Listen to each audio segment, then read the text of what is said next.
시편 33편 말씀입니다. 시편 33편 1절로 22절 말씀 우리 한 목소리로 봉독하겠습니다. 너희 의인들아 여호와를 즐거워하라. 찬송은 정직한 자들이 마땅할 팔바로다.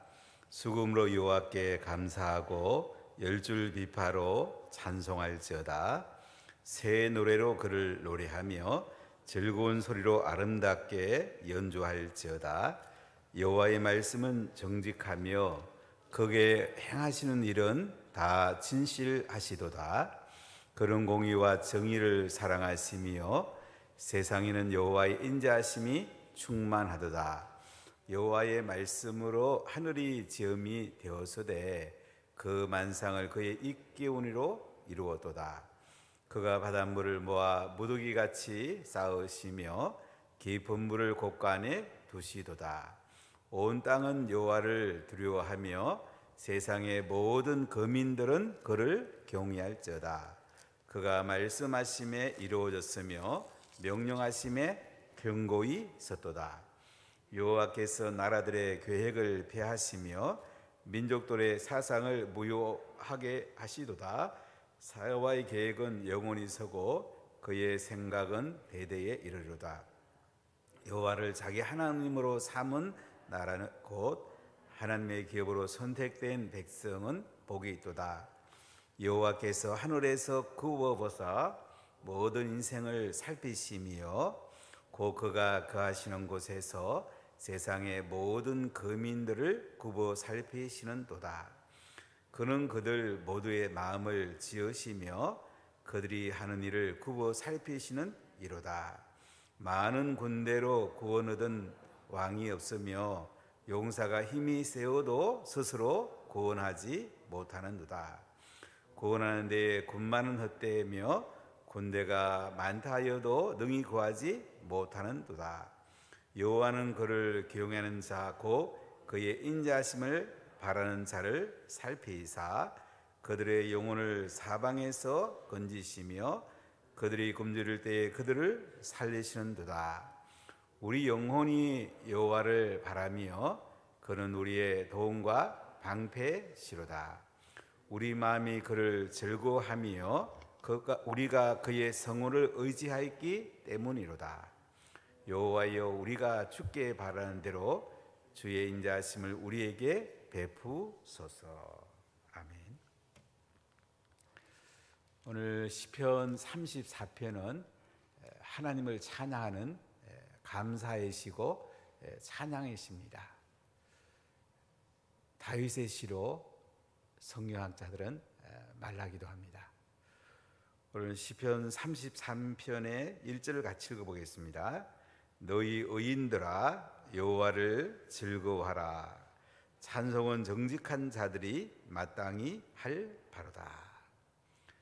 너희 의인들아 여호와를 즐거워하라. 의인이라는 것은 신약으로 말하면 예수님의 십자가의 벌로 씻김받고 하나님의 의가 전가된 사람이 의인이 됩니다. 이 의인들을 향해서 뭐라고 그래요? 여호와를 즐거워하라. 찬송은 정직한 자들이 마땅히 할 바로다. 이렇게 말씀합니다.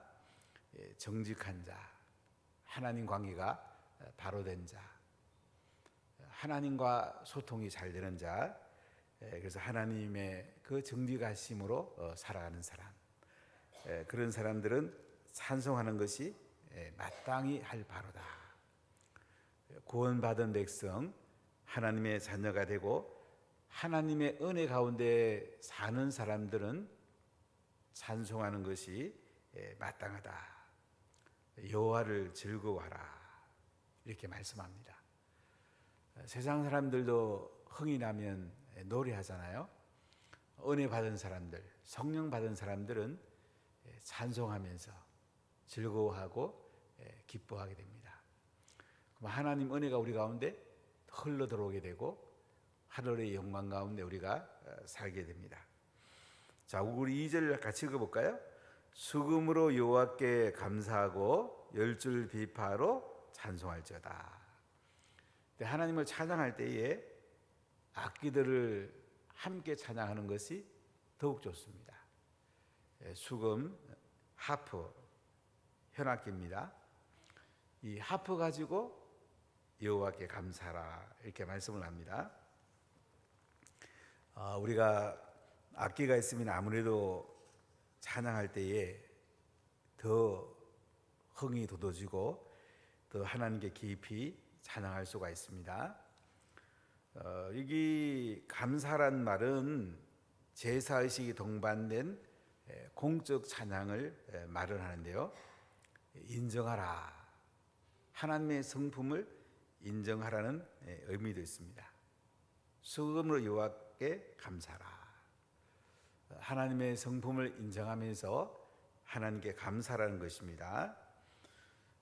보통 수금 하프는 3줄에서 12줄로 이 악기를 만들었다고 합니다. 이 찬송하란 말은 음악 연주와 곡조로 노래를 부르라. 악기가 수반되어서 10줄 비파로 연주하면서 하나님을 찬양하라는 것입니다. 그러니까 악기가 있는 게 좋아요. 우리가 하나님을 찬양할 때에 피아노라든지 다양한 악기들이 있죠. 악기는 어떤 악기든지 하나님을 찬양하는 데 마음껏 쓸 수 있습니다. 다양한 악기를 가지고 하나님을 찬송하라. 고전 악기 말할 것 없고 현대 악기를 가지고도 하나님을 찬양할 수가 있습니다. 드럼을 치고 찬양할 수 있고 심버전을 치고 탬버린을 치면서도 하나님을 찬양할 수가 있습니다. 그러니까 다양한 악기를 가지고 하나님을 찬양하라는 겁니다. 3절에 새 노래로 그를 노래하며 즐거운 소리로 아름답게 연주할지어다. 새 노래로 그를 노래하라. 새 노래로 하나님을 노래하라. 새 노래, 구원받은 백성, 십자가의 은혜로 구원받은 그 은혜로 하나님을 노래해라. 즐거운 소리로 아름답게 연주할지어다. 이렇게 하나님을 찬송하는 데는 다양한 악기와 함께, 우리 입술과 함께, 우리 몸동장과 함께 모든 걸 동원해서 하나님을 찬양해라. 구원의 노래를 불러라. 하나님의 임재가 있는 찬송을 하라. 세상의 노래와 이 찬송이 다른 거는요, 구원받은 백성들이 찬양하는 거고요, 또 찬양의 가장 중요한 것은 하나님의 임재하심, 기름 부음이 있는 자가 가장 중요합니다. 하나님은 너무 감사해서, 너무 기뻐서 하나님을 찬양하고 하나님의 영광을 노래하라는 것입니다. 자, 그럼 우리가 찬양할 이유가 있겠죠? 왜 하나님을 찬양하야 되느냐? 4절 5절을 같이 읽어볼까요? 여호와의 말씀은 정직하며 그가 행하시는 일은 다 진실하시도다. 그는 공의와 정의를 사랑하시며 세상에는 여호와의 인자하심이 충만하도다. 자, 여기 보니까 하나님을 찬양할 이유가 있는데요, 4가지를 오늘 말씀을 하고 있습니다. 왜 그래요? 하나님 말씀은 정직하다. 하나님 말씀은 살아있다. 하나님 말씀은 신실하다. 하나님이 천지를 창조하셨다. 하나님 말씀은 정직하기 때문에 하나님을 찬양하라는 것입니다. 또 하나님이 하시는 일은 진실하다. 하나님은 신실한 분이에요. 진실하신 하나님을 찬송해라. 그 다음에 그는 공의와 정의를 사랑하시며, 공의와 정의 하나님을 찬송하라는 것입니다. 하나님은 공의로우시고 공평한 분이십니다. 그래서 그분을 찬양하라는 것이고요, 4번째는 세상에는 여호와 인자하심이 충만하다. 하나님의 인자하심을 인해서 하나님을 찬양하라. 이렇게 말씀을 하고 있는데요. 이 말씀이 이제 6절부터 19절에 풀어서 찬양할 이유를 우리에게 말씀하고 있는데요. 한 6절 말씀을 보십시다. 같이 읽겠습니다. 여호와의 말씀으로 하늘이 지음이 되었으며 그 만상을 그의 입기운으로 이루었도다. 하나님의 말씀으로요, 여호와의 말씀으로 하늘이 지음이 되었다. 하나님이 말씀으로 천지 만물을 지으셨습니다. 그 만상을 그의 입기운으로 이루었도다.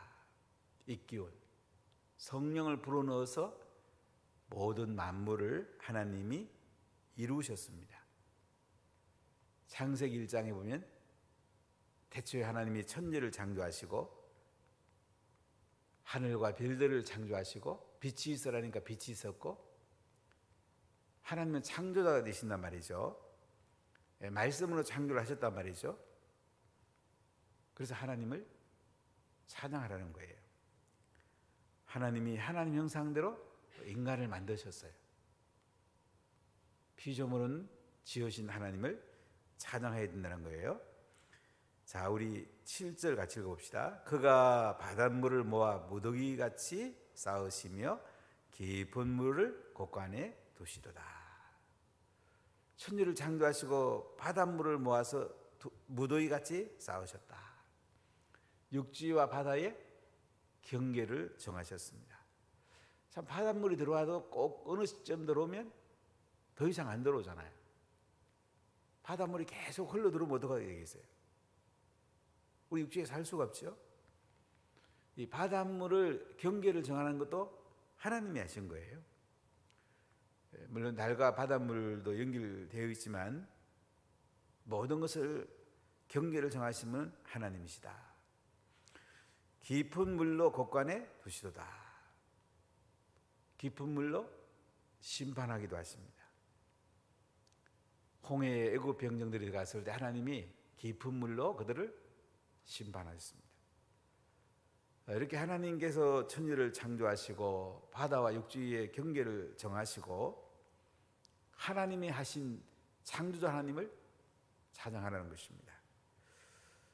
자, 우리 8절 같이 읽어봅시다. 온 땅은 여호와를 두려워하며 세상의 모든 거민들은 그를 경외할지어다. 온 땅은 여호와를 두려워하라는 것입니다.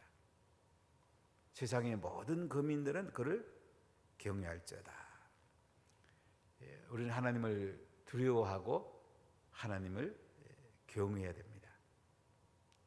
그분은 창조주가 되시고 우리 통치자가 되십니다. 자, 9절입니다.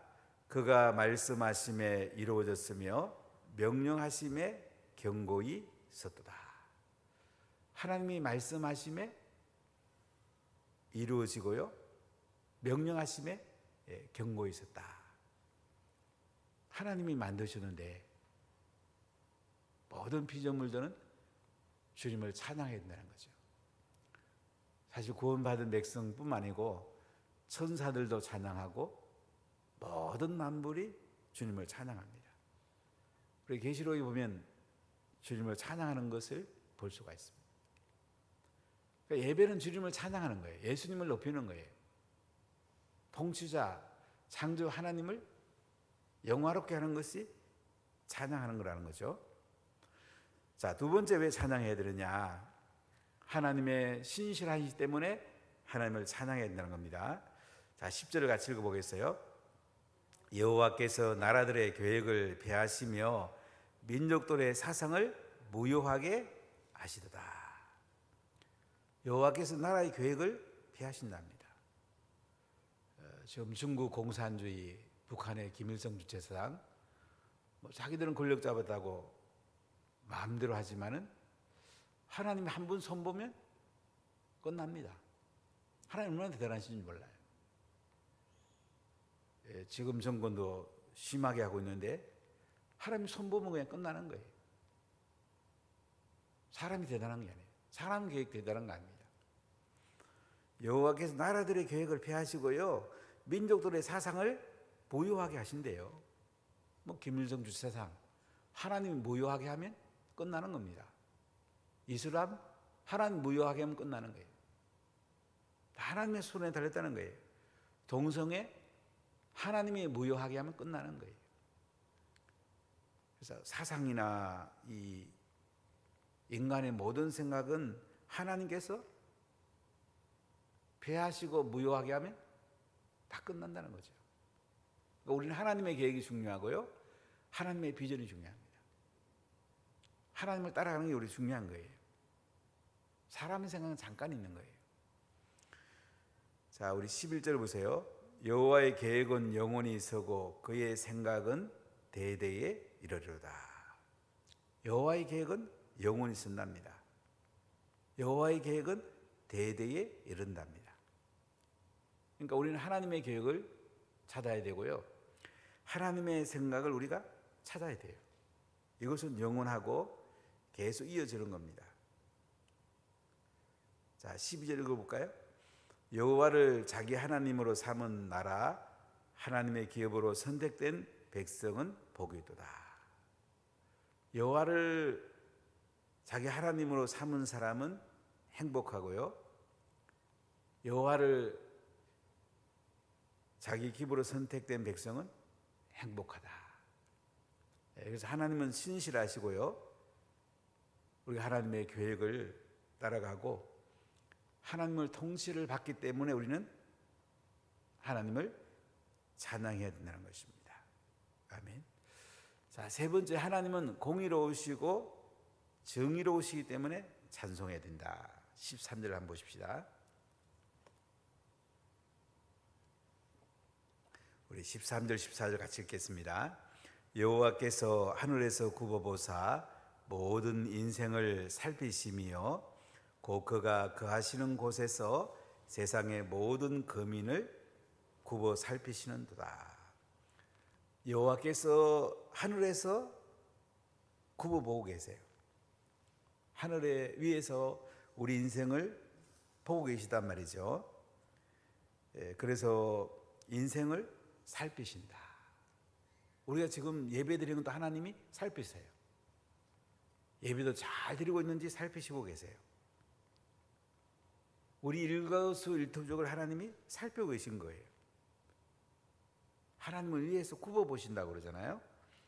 그래서 우리를 살피시고 그가 거하시는 곳에서 세상의 모든 거민들을 굽어보신다. 하나님은 의로운 통치자가 되시고요, 하나님은 뚫어지게 우리를 보고 계십니다. 바로 앞에서 보는 것 같이 위에서 살피시고 계신 거예요. 그는 그들 모두의 마음을 지으시며 그들이 하는 일에 굽어 살피시는 이로다. 굽어 살핀다는 말이 계속 반복돼 나오죠. 하나님은 우리 백성들을 위험한 곳에 있으면 건져주시고 어려운 곳에 있으면 해결해 주시고 우리들의 문제가 있으면 주님이 다 굽어 살피시면서 하나하나 해결해 주시고 통치하시고 우리의 길을 인도하시고 굽어 살피는 분이란 말이죠. 여러분, 자녀를 키우면 엄마가 얼마나 자녀를 굽어 살핍니까? 울면 그냥 달려가잖아요.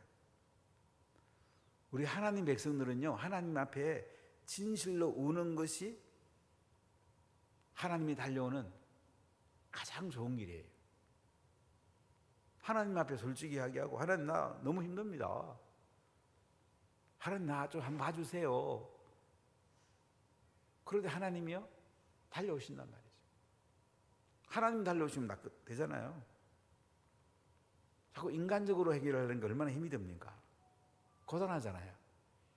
근데 하나님이 달려오시면요 아무리 어려운 문제도 쉽게 해결됩니다. 참 놀랍지 않아요? 굽어 살피시는 하나님을 바라보세요. 부모가 자녀를 살필 때는 잠들었을 때는 못 살피기도 합니다. 하나님이 굽어 살피면요 항상 우리와 함께 계시고 우리를 보고 계시잖아요. 우리 그분 앞에 기도하면 되잖아요. 뭐 안 되면 울어버리면 되죠. 뭐. 얼마 달려가는데. 얼마나 하나님께서 굽어 살피는지 몰라요. 그래서 우리가 하나님을 찬송해야 된다는 것입니다. 그 다음 네 번째는 하나님은 인자하시기 때문에 하나님을 찬양해야 된다는 거예요. 자, 우리 16절 같이 읽어보겠어요. 많은 군대로 구원 얻은 백성이 왕이 없으며 용사가 힘이 세어도 스스로 구원하지 못하는도다. 많은 군대로 구원 얻은 왕이 없다. 용사가 힘이 세어도 스스로 구원하지 못한다. 다윗은 전쟁을 많이 해봤죠. 자기 힘으로 하면 전쟁에 패합니다. 근데 하나님의 은혜로 하면요, 하나님의 능력으로 하면 하나님이 싸워주는 거예요. 여러분, 인생은 간단합니다.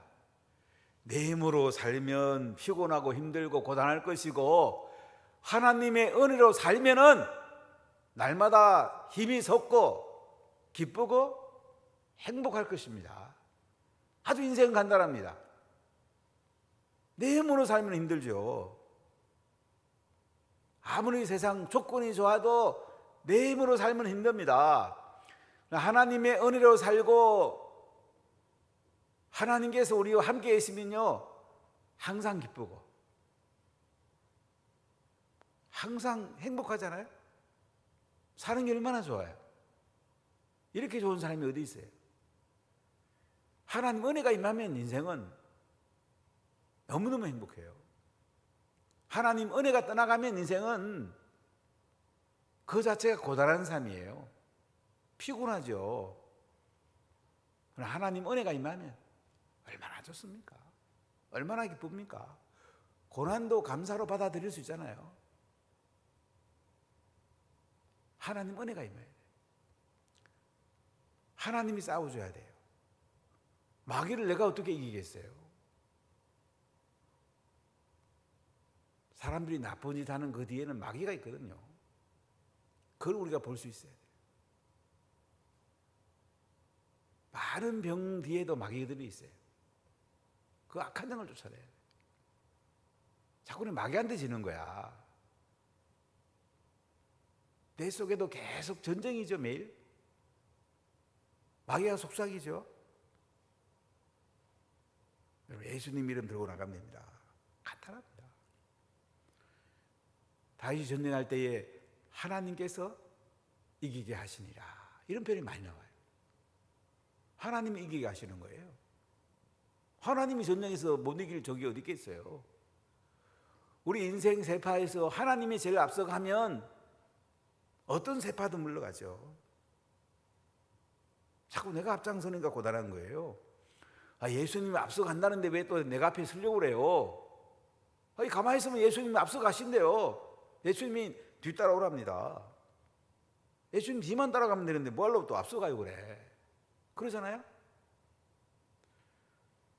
지난번에 그 김동식 소방령인가 그분 참 쿠팡 물류센터에서 순회 가시는데 참 너무 귀한 분이라는 생각이 들더라고요. 제일 앞에 들어가서 동료들을 끌고 또 마지막에 나오고 이스라엘군이 그런다더니 그분 참 훌륭한 분이에요. 근데 사실은 그 김동식이라는 그분보다 그 앞에 예수님이 계시단 말이에요. 우리는 인생을 살면 예수님이 우리 제일 앞에 가시고 또 나올 때는 예수님 제일 뒤에 나오신단 말이에요. 염려할 게 뭐가 있어요? 아무것도 염려하지 말라고 그랬잖아요. 하나님은 인자하십니다. 우리가 온갖 거 다 은혜를 베풀어 주기 원하고요, 승리하게 해주고요, 필요한 거 다 공급해 주고요. 그분이 앞장서면 되고 그분이 맨 뒤에 따라오시면 되고, 그 인생은 찬송할 수밖에 없죠. 자, 17절 보세요. 구원하는 데에 군마는 헛되며 군대가 많다 하여도 능히 구하지 못하는도다. 구원하는 데 군마는 헛되답니다. 옛날 전쟁터에서는 말이 중요하죠.